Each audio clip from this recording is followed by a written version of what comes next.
So we are in the second section on page Lamed Aleph, the section that begins with Al Derech Zeh, and we are 6 lines from the top of that section. The line starts with the Rashiteres ve-alken. Ve-alken yichelen yischalev hasvoris.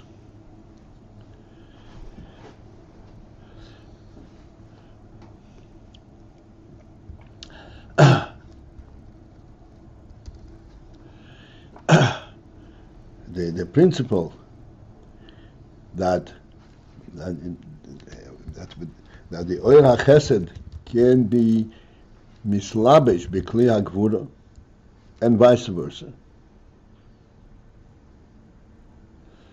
is due to the fact, although not as we originally suggested, that the Oyers have no definition, have no defining qualities. The Oyer is not Chesed, not Gevurah.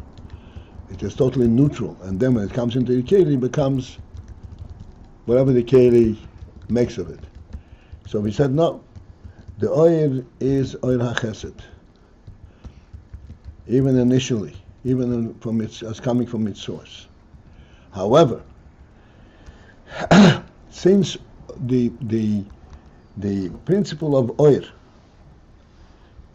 the reference point of Oyer, is its source, this is what gives it a sense of reality. Not what it experiences, not what it sees, but what the source stands for. And the source is clearly above the definition and the distinctions of the various qualities of Chesed or Gevurah or anything like that. Therefore, even when the Oyer comes it becomes Oyer, and then it becomes Oyer HaChesed, this Oyer HaChesed as such still carries the nature and the principle of its source. And the reason that it carries the source is that because of the beetle, because of the connection of the Oyer to the source, the Oyer says like this, yeah, I'm Chesed. But you know why I'm Chesed? Because the source is Ayin for Chesed. And the same thing is Gevurah. Not that I am narrowly defined as Chesed and Gevurah. I'm defined by whatever the source makes of me. So therefore, even if it is Chesed and Gevurah, it still recognizes that the Chesed and Gevurah is due to the unlimited, to broad perspective of the source. And this is why the Chesed can be Nislabish in Kli HaGevurah and Gevurah can be Nislabish in Kli HaChesed.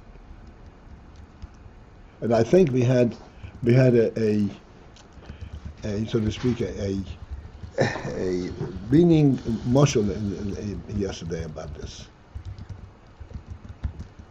Anybody recall that? Welcome to the shul. That's right. Welcome to the shul. Go ahead, Akiva. I'd appreciate if you would help me out.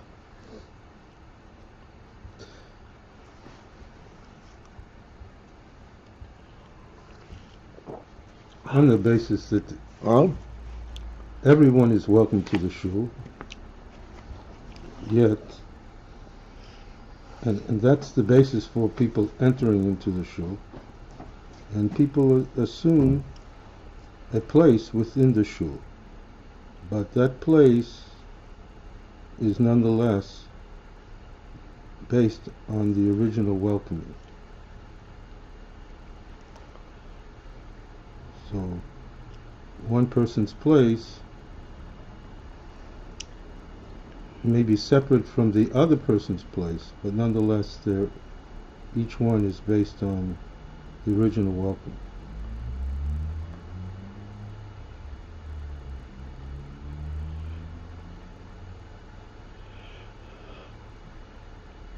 Yes, can you say a little more? So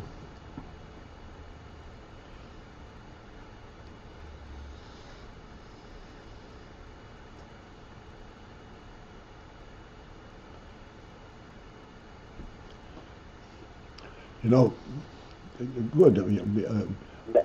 Coming to think of it, yes, that each place is individual for each one, and still we say everything is for the whole shul is for everyone. That the whole shul is for everyone is nothing novel.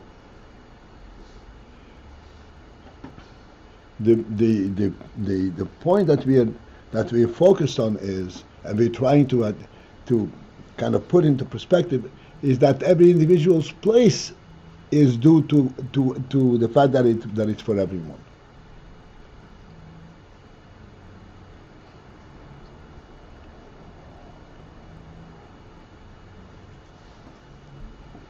And we said the chesed itself is interpreted in terms of gevurah. This is quite similar, coming to think of it, to what we discussed for years, the principle of property ownership. A Torah ownership of property is a true ownership, meaning it's an ownership from the perspective of the property itself, not I grabbed it relative to somebody else. I was there first, so therefore you cannot push me out. But I actually own it from, as the expression in the shtar, in a sales contract, in a halacha. And you sell a piece of property. You say I'm selling it to you from the deep all the way to the sky.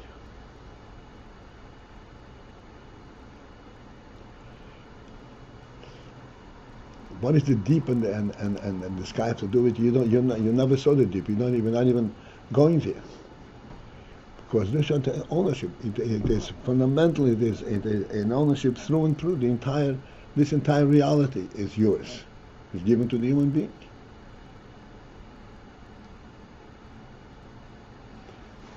And although, yes, indeed, you individually own it, that capability and that whole concept of ownership is representative of the fact that there is an overall owner who owns it, and he gave you and you own it by his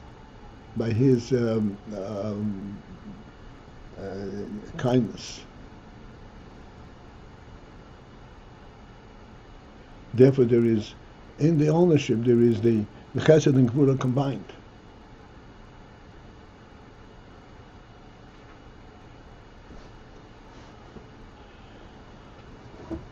This is the pshat that the oir always reflects its source. Why am I chesed? And why am I gevurah? In both cases, I'm reflecting the same truth on the source. On the bottom, on the lower level, becomes chesed distinct and gevurah distinct.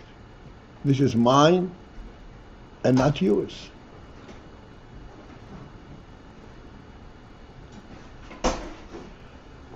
This is how this is understood on the kingdom level. But inside the oir, there isn't that emphasis, mine and not yours. On the Oiris level, it is the Creator's. It always remains the Creator's. And therefore it is yours by the decree of the Creator. Not by an agreement between two people.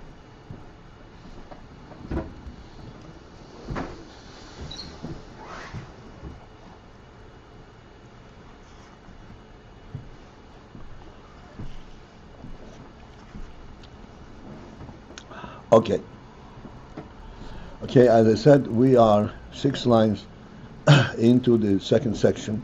The line starts ve-alken is chalabas. The welcoming into the shul.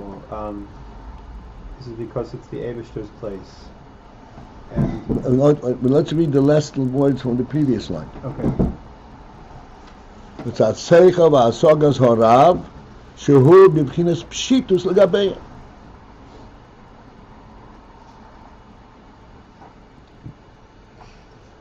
The hasoga of the Rab is b'bchinas pshitus, is in a pshitus level, perspective. L'gabehem, relative to Shammai and Hillel himself. They can understand things from the perspective which is his, not his. It is his and it's not his. There is the chesed and gevurah involved. But the way it is perceived by the Rav, pshitus l'gabehem, relative to that hasoga, it's pshitus. What does pshitus mean in terms of our moshe? It is yours not because it has been identified as yours as not his.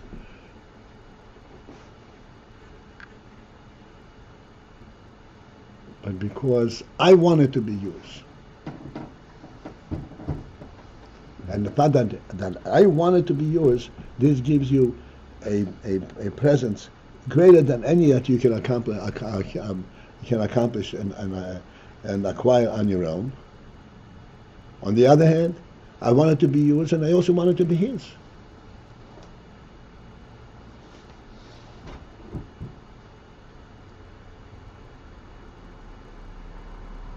The reason I want it to be yours is because I want it to be everybody's.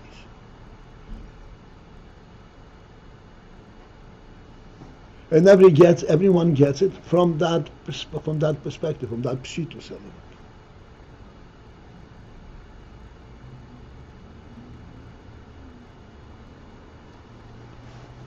element. This is an extremely important concept for us to understand, because when we all can understand, there's a whole chidus in halacha, in Igla, what is a piece of land that's hefker? It doesn't belong anymore to anyone.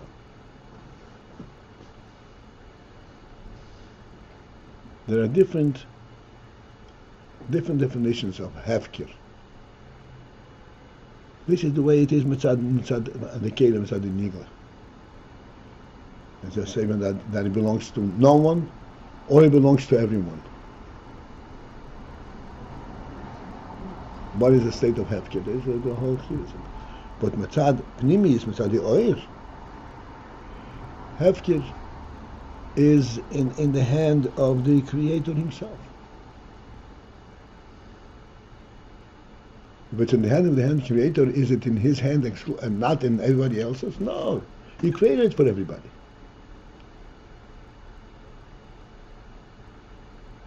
Not only he created for everybody, but he instructed everybody to go and get it.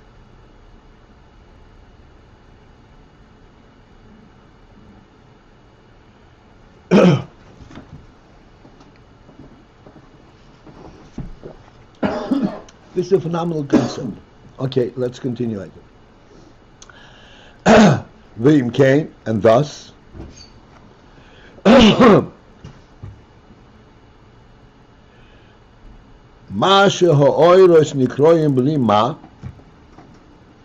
fact that the oiros are described as bli ma. What does bli ma mean? Bli mahus. Bli mahus means without their own truth, without their own presence. What is to have no definition? They're not an entity, they're not a presence. This is that the Kroim Bli Maha, Hainu, that is only true, is due to the fact that Gabe Hama, who is the Esesphiris. That relative to the Mahus, the truth of the Esesphiris. What is the Esesphiris? Shem HaKelim, which is the Kelim. Ein b'mchinas bli ma.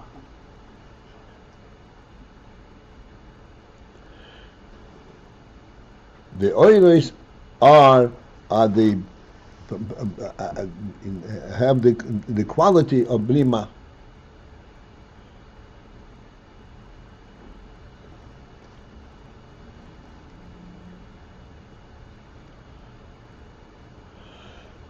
This is again, I'm just repeating what we just finished saying.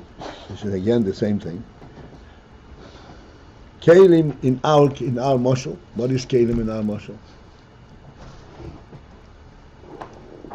The shul? The shul or the ownership. Space.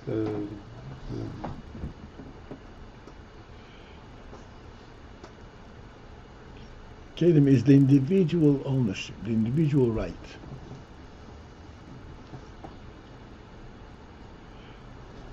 You say everybody's in the shul. What does that mean? I don't know. You come in, you'll have a place. That demonstrates this principle. That's what I Kelim. Kelim is a means by which you can grasp the concept.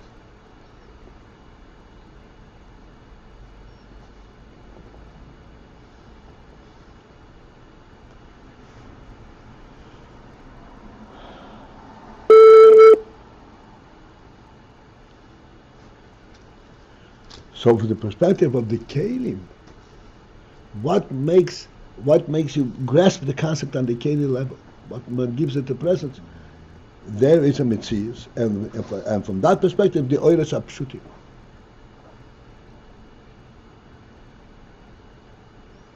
The ownership concept, or the right of being, you're present in the shul, is not due to your right of being in the shul, or to your having that position.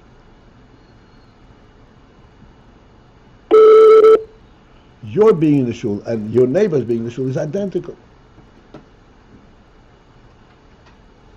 You do not displace each other at all. You're sitting in the same place. You're both guests by the same host.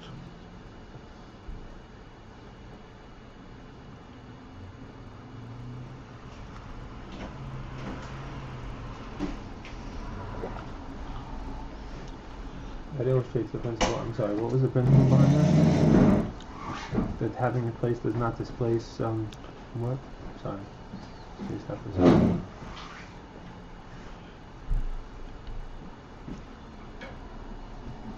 Having a place from the oiros perspective is not, as we understand it, from the Kelim perspective. Kelim is this is this and not this. That's what defines the Kelim.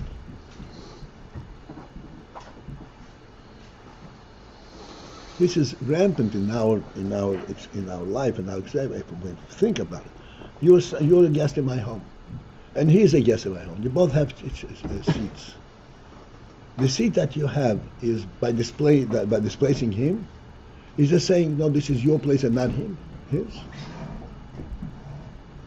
Even after you're sitting there, it's still not yours, it's mine.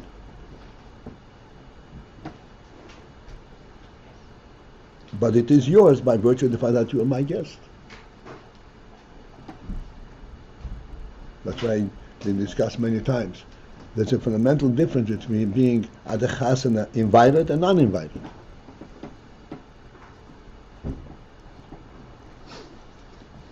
The oil has the element of being an invited guest.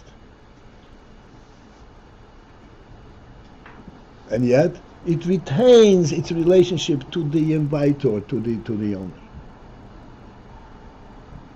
Even though you were invited. And the whole thing that you're invited is because you value the relationship to the host.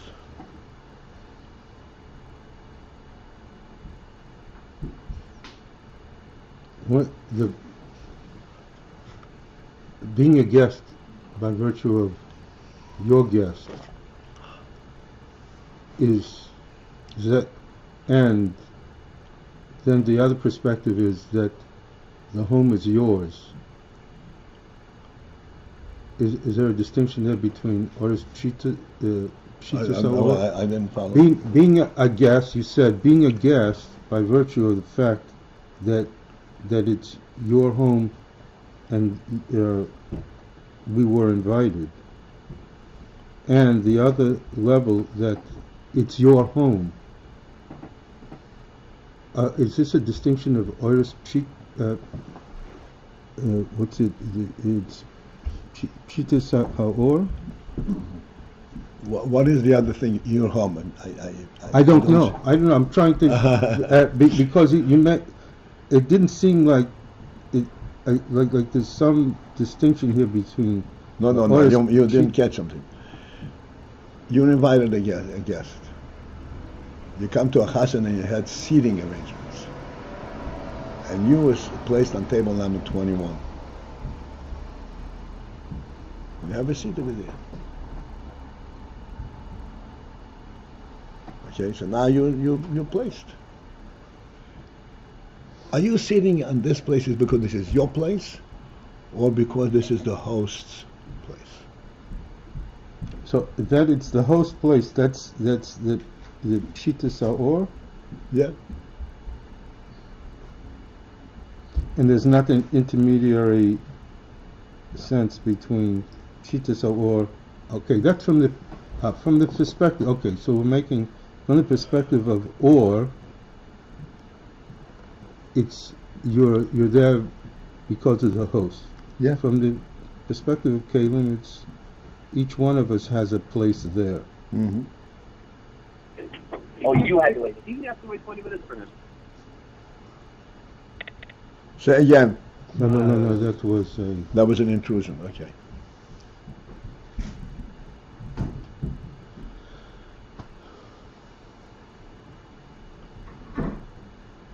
there's no other level that we're referring to besides Pshitas or and the Kalim perspective. Is it Pshitas or is there another level? I don't understand. Why are you looking for another level? I thought I heard something in the way you were explaining it. That's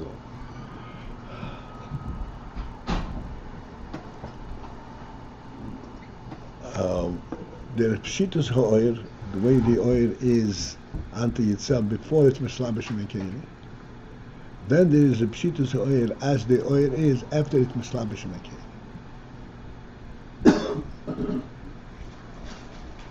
The oil can be mislabish in the keli. But we are saying this is the challenge of it, that even after the oil is mislabish in the keli, it remains the oil.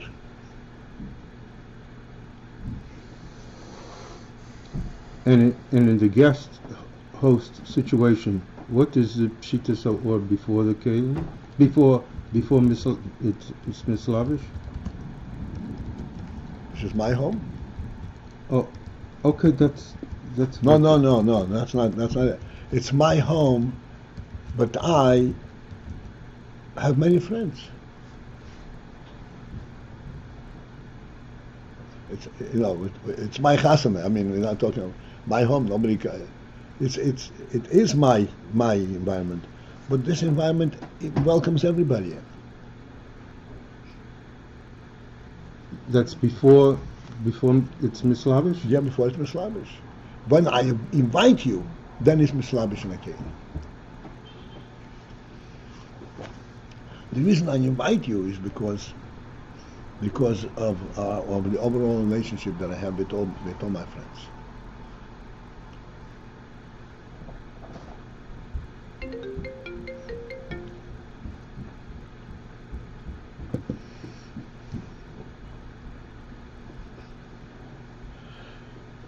So the oiles are nikroim bli mahus. What does it mean bli mahus? Not to say this is the big controversial point over here in his Hemshech, that the oiris are also not pshutim. The oiris are not pshutim, not bli mahus. Relative to the kelim, they are bli mahus. And the reason they are bli mahus, and the reason that they are, in other words, there is a kind of an inherent contradiction. This is oira chesed. It's not bli mahus. It has a definition, and then this oira chesed can find itself in kli gevurah. How can oira chesed find itself in kli gevurah?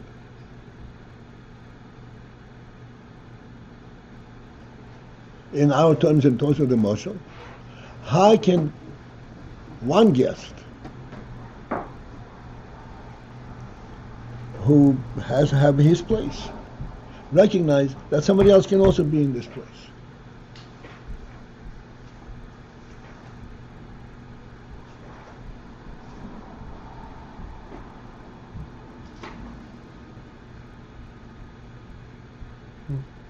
That's bli mahus? What? Is that the level of bli mahus? Yes. That means it's mine, but it's not really mine.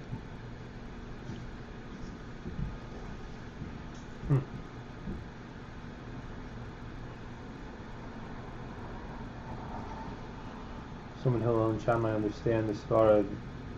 They know that there's a lot more to. In other words, there's a lot more to it than the way that they are poskening, or they there's like. This is the thing. They are on the lower level, and they're taking it from a poskening. If this is his, then it's not his, and if it's his, it's not his. This is the for chesed and gevurah.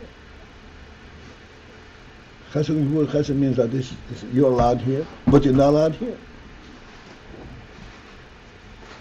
This is It's on the Keli level. And this is due to the Keli level.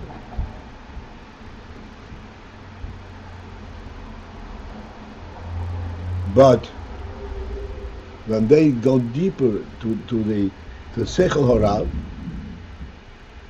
so then mitzad the oir of the Seichel Horav, they also recognize that no, it's achlifu duchtayo. You can interchange these realities. And therefore, Shammai will occasionally come up with a kula, and Hillel will come up with a chumrah.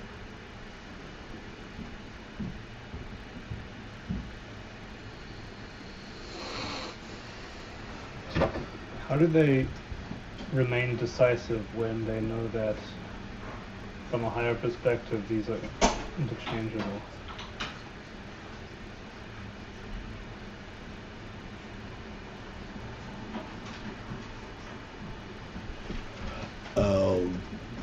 The short answer to that is that the obligation of a Rav is to paskin according to his understanding.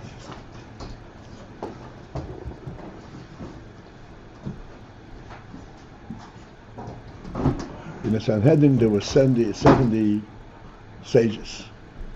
Each one was a sage in his own right, and yet there were different levels. This 1 second. Yeah. Someone who is a newcomer to the Sanhedrin, he's on the lowest level of the Talmud. He's a great scholar, and he hears how this old sage identifies the situation and comes to a conclusion. Says, it's okay. I don't have to go further and investigate. He has got it all. It's clear, and I don't need to go further. My opinion is identical to his because I trust him. Because I know that he is a greater scholar than I. So he said, halacha, then you're forfeiting your mandate. Right, and that's why the younger would Have to voice an opinion first. to avoid that happening. Okay, so with that being said, that they have to give their own perspective, that means even though they know that higher up they can be exchanged, that's not their own perspective. Even though that they don't live, that's right, higher up, they are defining elements are not necessarily that clearly defined. But this is the basis of their understanding. All right. Chutzpah is built into the system. Okay, have a great day.